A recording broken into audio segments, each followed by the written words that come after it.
حضرت عائشہ کی پاک دامنی کا سورہ نور میں ذکر کیا۔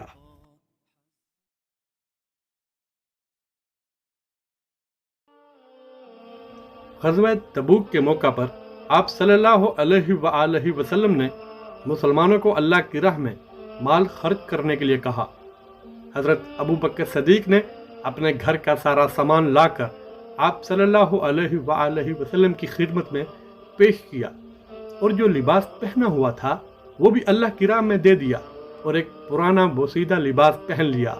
حضرت جبرائیل اللہ کے حکم سے آپ صلی اللہ علیہ وآلہ وسلم کے پاس آئے اور فرمایا، اے اللہ کے نبی، اللہ تعالیٰ آپ کو سلام کہہ رہے ہیں اور آپ سے فرما رہے ہیں کہ ابو بکر نے پرانا اور بوسیدہ لباس کیوں پہن رکھا ہے؟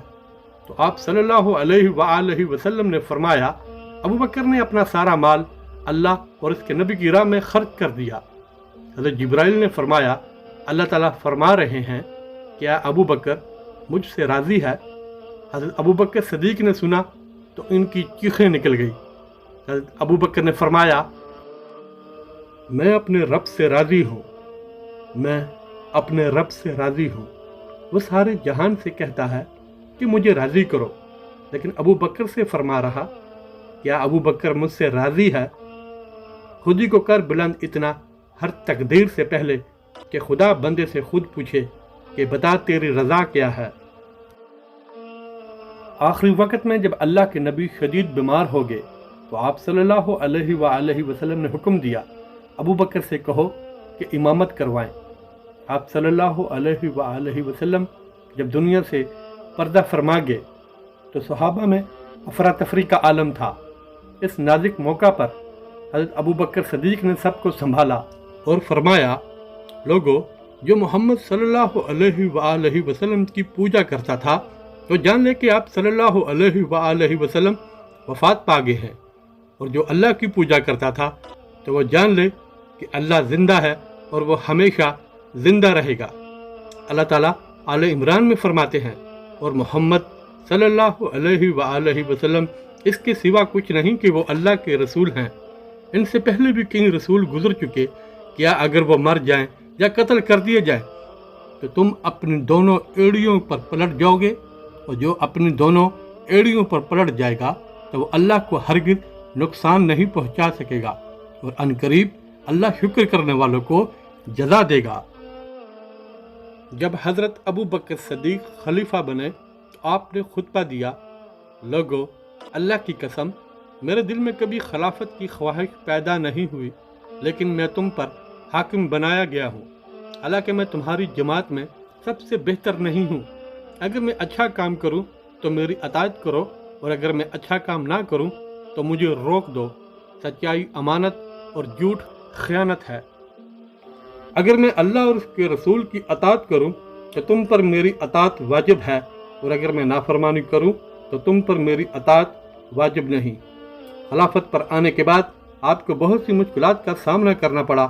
عرب قبائل نے تیزی سے اسلام قبول کیا تھا، لیکن اسلام پوری طرح ان کے دل میں نہ اترا تھا، یہاں تک کہ کچھ لوگ مرتد ہو گئے اور ہر طرف سے بغاوتوں کی خبر آ رہی تھی۔ آپ نے اسامہ بن زید کو دشمن کی سرکوبی کے لیے بھیجا۔ اسامہ بن زید کو لشکر کی قیادت آپ صلی اللہ علیہ وآلہ وسلم نے سونپی تھی، لہذا حضرت ابو بکر صدیق نے آپ صلی اللہ علیہ وآلہ وسلم کی رائے پر عمل کرتے ہوئے حضرت اسامہ بن زید کی قیادت کو قائم رکھا۔ تقریباً 40 روز بعد اسامہ بن زید شام کے عیسائیوں کو شکست دے کر واپس لوٹے اور بہت سارا مال غنیمت ساتھ لائے۔ آپ صلی اللہ علیہ وآلہ وسلم کی وفات کے بعد بھی مسلمانوں کی قوت و تنظیم میں کوئی فرق نہیں آیا تھا۔ قبیلہ اسد مدینہ کے شمال میں آباد تھا۔ اس قبیلے کے سردار طلیحہ اسدی نے آپ صلی اللہ علیہ وآلہ وسلم کی زندگی میں جھوٹی نبوت کا دعویٰ کیا۔ حضرت ابو بکر صدیق کے زمانہ خلافت میں بنی ابس اور بنی زیبان کے لوگ طلیحہ اسدی کے ساتھ مل گئے۔ حضرت ابو بکر نے خالد بن ولید کو طلیحہ اسدی کی سرکوبی کے لیے بھیجا۔ اس جنگ میں طلیحہ کو شکست ہوئی اور وہ شام بھاگ گیا۔ اس شکست کے بعد طلیحہ اور اس کے قبیلے نے دوبارہ اطاعت کر لی اور حضرت ابو بکر صدیق نے ان سب کو معاف کر دیا۔ مسلمہ کذاب بنو بکر کی شاخ بنو حنیفہ کا ایک آدمی تھا۔ اس نے آپ صلی اللہ علیہ وآلہ وسلم کے دور میں جھوٹی نبوت کا دعویٰ کیا۔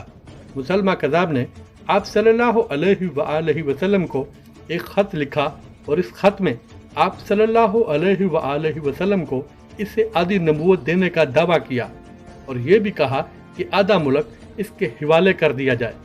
آپ صلی اللہ علیہ وآلہ وسلم نے اس کے جواب میں خط لکھا، بے شک زمین اللہ کی ہے اور وہ جسے چاہتا ہے اپنے بندوں میں سے اس کا وارث بناتا ہے اور آخرت پرہیزگاروں کے لیے ہے۔ مسلمہ کذاب کی طاقت میں دن بدن اضافہ ہوتا رہا، بہت سے قبیلے اس کے ساتھ مل گئے۔ اس مسلمان نے نبوت کی جھوٹی دعوے دار سجا سے شادی کر لی۔ اس شادی کی وجہ سے مسلمہ کی طاقت کئی گنا بڑھ گئی۔